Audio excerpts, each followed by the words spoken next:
رات 12 بجے وہ الارم کی آواز پر ہڑبڑا کر اٹھ بیٹھی۔ او گاڈ، یہ پڑھائی بھی کتنی مشکل چیز ہے۔ نیند پر قابو پاتے ہوئے اس نے سوچا۔ اپنی بڑی بہن سمرا کی طرف دیکھا، پھر بستر سے نیچے اتری اور اپنے اسکول کا بیگ اٹھا کے اسٹڈی روم میں جانے لگی۔ زمرد 9ویں جماعت کی اسٹوڈنٹ تھی، بہت ذہین اور پڑھاکو۔ اسے ڈاکٹر بننے کا کچھ زیادہ ہی شوق تھا، اس لیے اس نے سائنس سبجیکٹ کا انتخاب کیا تھا۔ جب سے اس نے 9ویں کلاس میں ایڈمیشن لیا تھا، اس وقت سے اس کی ذمہ داریوں میں اضافہ ہو گیا تھا۔ گو کہ وہ گھر کا کام نہیں کرتی تھی، مگر اسکول کا کام اتنا زیادہ ہوتا تھا۔ وہ اسکول سے آتی تو بیگ لے کر بیٹھ جاتی، رات کا کھانا کھا کر سو جاتی، اس کے بعد دوبارہ تقریباً آدھی رات کے وقت اٹھ جاتی اور اپنی پڑھائی میں لگ جاتی۔ اس طرح اس کا کام مکمل ہوتا تھا۔ بڑی بہن سمرا کو پڑھائی سے کوئی خاص دلچسپی نہ تھی۔ بمشکل رو دھو کر اس نے BA کیا تھا۔ اس کے بعد تعلیم کو خیر آباد کہا اور امی سے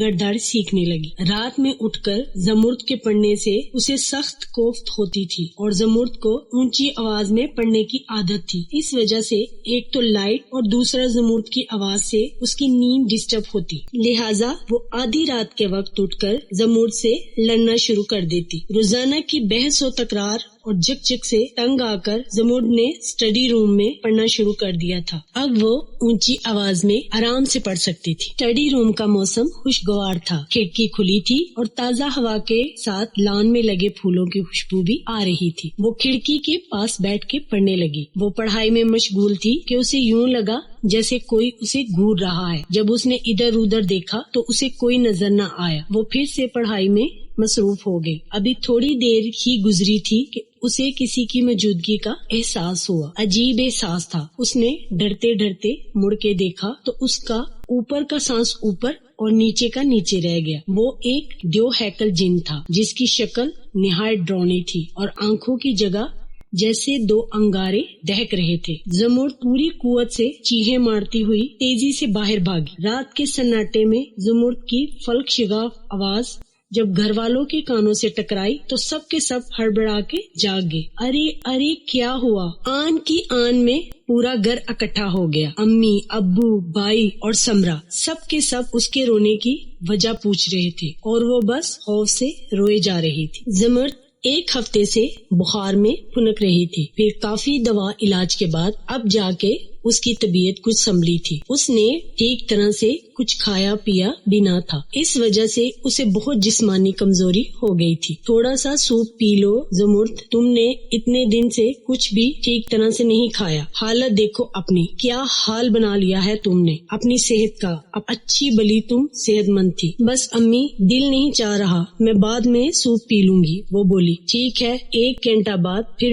سے سوپ لے آؤں گی اور تمہیں لازمی پینا ہوگا۔ میں اسے کچن میں رکھ کر آتی ہوں، امی بولی۔ نہیں امی، آپ میرے پاس بیٹھیں، مجھے بہت ڈر لگ رہا ہے، اپنی امی کو اٹھتا دیکھ کر زمرد بولی۔ کیا ہو گیا ہے زمرد؟ یہ آدھی رات نہیں، دن کے 2 بج رہے ہیں، کیا فضول سی بات کو تم نے اپنے سر پر سوار کر لیا؟ امی شفقت سے بولی۔ امی، میں سچ کہہ رہی ہوں، میں نے کوئی خواب نہیں دیکھا، میں نے وہاں سچ میں کچھ دیکھا تھا۔ سمرا ٹھیک کہتی ہے، تم پڑھتے پڑھتے سو گئی ہوگی اور کوئی خوفناک خواب دیکھ لیا ہوگا، امی زمرد کو سمجھاتے ہوئے بولی۔ امی، میں نے خواب نہیں دیکھا اور نہ ہی میں سوئی تھی، وہاں سچ میں کچھ تھا، وہ جھنجھلا کر بولی۔ ٹھیک ہے، مان لیا کہ وہاں کچھ تھا، اگر تھا تو ہمیں نظر کیوں نہیں آیا؟ امی مسکراتے ہوئے بولی۔ اب کی بار امی کی بات سن کر وہ چپ ہو گئی کیونکہ اس کے پاس کوئی جواب نہیں تھا۔ ویسے حیرت کی بات ہے کہ وہ جن ان کو نظر کیوں نہیں آیا۔ وہ دل ہی دل میں امی کی بات کی تائید کرنے لگی، مگر جو کچھ اس نے اپنی جاگتی آنکھوں سے دیکھا تھا اسے کیسے جھٹلا سکتی تھی۔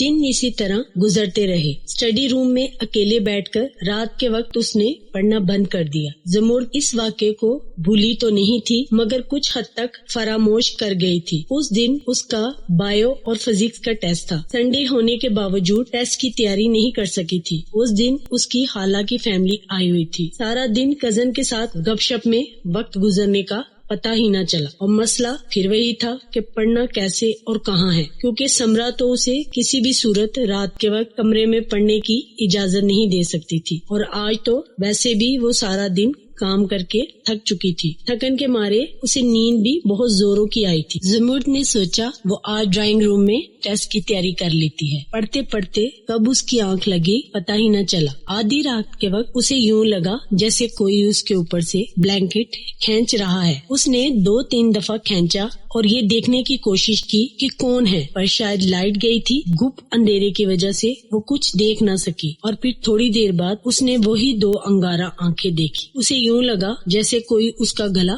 دبا رہا ہے. وہ تکلیف سے چیخنے لگی، وہ درد سے کرا رہی تھی. اسی وقت لائٹ آ گئی. وہی جن سامنے کھڑا ہنس رہا تھا. امی کو آتے دیکھ وہ فوراً غائب ہو گیا، پر امی اسے دیکھ چکی تھی. بیٹا ڈرو نہیں، کچھ نہیں ہوگا، سب ٹھیک ہو جائے گا. ابھی تمہارے ابو شاہ صاحب کو لے کے آئیں گے، تم دیکھنا ان کے عمل سے تمہاری اس بلا سے جان چھوٹ جائے گی. زمرد کی امی اسے مسلسل تسلیاں دے رہی تھی مگر اسے کسی صورت بھی چین نہیں آ رہا تھا. امی شاہ صاحب آ گئے ہیں، نعمان نے آ کے اطلاع دی. ٹھیک ہے انہیں یہیں لے آؤ، امی بولی. شاہ صاحب کمرے میں آئے اور زمرد پر اپنی نظریں مرکوز کر دی. زمرد کے سامنے شاہ صاحب کرسی پر بیٹھ گئے. شاہ صاحب نے آیت قرآن پڑھ کر زمرد پر دم کیا اور کچھ تعویذ زمرد کو پینے کے لیے دیے اور وہ تعویذ ایک دائیں بازو پر اور ایک بائیں بازو پر بھی باندھنے کو کہا. اس کے بعد شاہ صاحب نے سب کو حوصلہ دیا کہ سب ٹھیک ہو جائے گا، گھبرانے کی بات نہیں. شاہ صاحب کی بات سے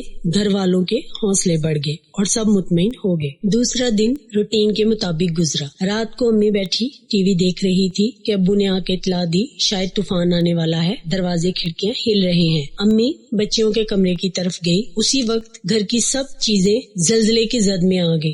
ہر چیز ہوا میں تیر رہی تھی. واصف صاحب نعمان کو پکڑنے کی کوشش کر رہے تھے. پھر انہوں نے شاہ صاحب کی بتائی ہوئی آیات کا ورد کرنا شروع کیا. تھوڑی دیر بعد انہوں نے نعمان کو پکڑا اور بچیوں کے کمرے کی طرف بھاگے. وہ رات بہت بھاری تھی. گھر کے سارے افراد جاگ رہے تھے. آنکھوں سے نیند کوسوں دور تھی. سب کے ذہنوں پر خوف مسلط تھا. پوری رات باہر طوفان اور آندھی چلتی رہی اور چیزیں ادھر ادھر گرتی رہی. ایسا لگتا تھا بہت سے لوگ چیزوں کو اٹھا اٹھا کر پٹک رہے ہیں. جیسے ہی صبح کی سفیدی نمودار ہوئی یکدم طوفان کا زور ختم ہو گیا اور ہر سمت خاموشی چھا گئی. سب نے شکر ادا کیا. تھوڑی دیر بعد شاہ صاحب خیر خیریت معلوم کرنے آئے. سب کو صحیح سلامت خیر خیریت سے دیکھ کر انہوں نے شکر ادا کیا. واصف صاحب جو رات بھر ہونے والی صورتحال سے بے چینی کا شکار تھے شاہ صاحب سے بولے، شاہ صاحب آپ نے جو تعویذ دیے تھے آپ نے کہا تھا کہ ان سے وہ بلا ہماری جان چھوڑ دے گی، مگر یہ کیا، اس نے تو ہمیں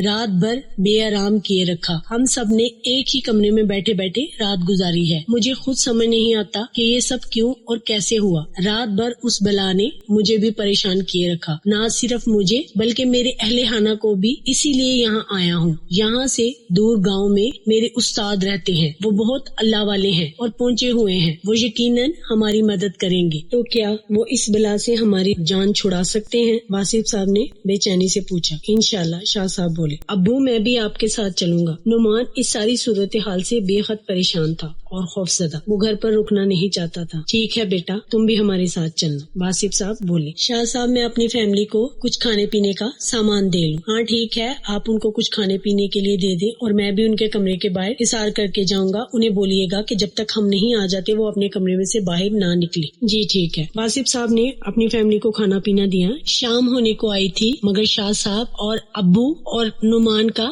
ابھی تک کوئی پتہ نہیں تھا. نہ ان کا فون لگ رہا تھا اور نہ ہی ان کا فون آ رہا تھا کہ پتہ چل جاتا وہ لوگ کہاں ہیں اور کب تک پہنچیں گے. امی بہت پریشان تھی، فکر مند تھی. تھوڑی دیر بعد گاڑی کی آواز سنائی دی. پتہ چلا کہ وہ لوگ آ گئے ہیں. تھوڑی دیر بعد باہر سے آوازیں سنائی دی اور پھر نعمان اندر آ گیا. خدا کا کچھ خوف ہے تمہیں؟ جانتے ہو کتنی پریشان رہی ہوں میں. اب تک نہ جانے کتنی ہی دعائیں مانگ لی میں نے تم لوگوں کی خیر خیریت کی. سوری امی مگر میری غلطی نہیں ہے. ابو کا موبائل آف ہو گیا تھا، اس کی بیٹری ویک ہو گئی تھی اس لیے آف ہوا تھا. نعمان بولا. ٹھیک ہے مگر جب بھی کوئی پریشانی ہو یہ اتفاق ہے تم لوگ اپنا موبائل بند ہی کر لیتے. امی بولی. امی وہ آپ کو تو پتا ہے رات کو ابو نے چارج نہیں کیا تھا، شاید اسی وجہ سے بند ہو گیا. اچھا یہ بتاؤ عامر صاحب مل گئے تھے نا؟ جی امی وہ مل گئے تھے اور وہ لوگ ڈرائنگ روم میں بیٹھے ہیں. شکر ہے عامر صاحب مل گئے. امی نے شکر ادا کیا. عامر صاحب بہت پرنور شخصیت کے مالک تھے جو کہ صورت سے ہی نیک خدا کے برگزیدہ بندے معلوم ہوتے ہیں. واصف صاحب یہ شیطانی جن ہے جو انسانی محلوق کو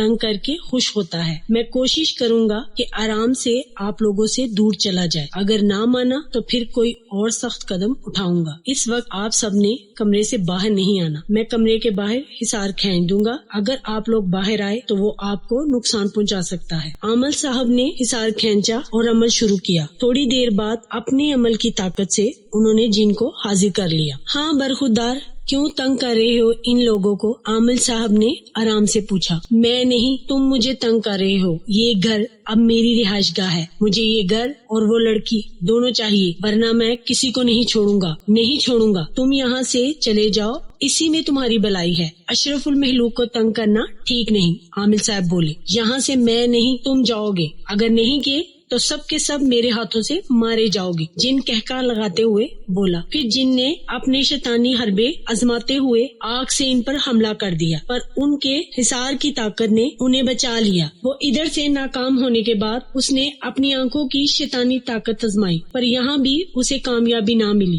بدبخت، تو ایسے نہیں مانے گا، تیرا کچھ اور ہی بندوبست کرنا پڑے گا. یہ بول کر عامل صاحب تیزی سے اپنے عملیات کرنے لگے. چند لمحے ہی گزرے تھے کہ اس جن کی کرب و اذیت میں ڈوبی آواز سنائی دی. بند کرو یہ پڑھنا، میں چلا جاؤں گا یہاں سے. میں مر رہا ہوں، میں جھلس رہا ہوں. بند کرو ورنہ میں جل کر خاک ہو جاؤں گا. بند کرو یہ پڑھائی. مگر عامل صاحب نے اس جن کی ایک نہ سنی اور اپنی پڑھائی جاری رکھی. پھر انہوں نے خالی بوتل کو اوپر کیا اور چند لمحے گزرے ہوں گے کہ وہ جن دھوئے میں تحلیل ہو کے اس بوتل میں جانے لگا. جو ہی سارا دھواں بوتل میں چلا گیا تو عامل صاحب نے فوراً ہی بوتل کے ڈھکن کو مضبوطی سے بند کر دیا اور زیر لب مسکرائے. لو بے واصف صاحب، آپ کا مسئلہ تو حل ہوا. اب ہمیں اجازت دیں. عامل صاحب، اتنی جلدی؟ ابھی تو آپ نے کچھ کھایا اور نہ پیا ہے. اتنی جلدی کیسے جا سکتے ہیں؟ اور کیا اس بلا نے ہمیشہ کے لیے ہماری جان چھوڑ دی ہے؟ اب اس نے آپ سب کی جان چھوڑ دی ہے. اب یہ ہماری بوتل میں قید ہے جسے ہم جلا کر بھسم کر دیں گے. نہیں تو یہ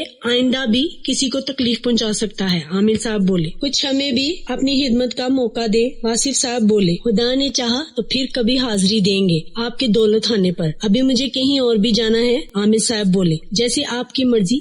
چلیے میں آپ کو اپنی گاڑی میں چھوڑ آتا ہوں. واصف صاحب بولے. عامل صاحب مسکراتے ہوئے بولے. اس کی آپ قطعی فکر نہ کریں، ہم نے جہاں جانا ہے پلک جھپکتے میں وہاں پہنچ جائیں گے. مگر ہمارا آپ سے وعدہ رہا کہ دوبارہ ہم آپ کے گھر آئیں گے ضرور. تب تک کے لیے خدا حافظ. خدا حافظ، واصف صاحب اور شاہ صاحب نے کہا. اس کے بعد عامل صاحب شاہ صاحب اور واصف صاحب کے ساتھ مصافحہ کرتے ہوئے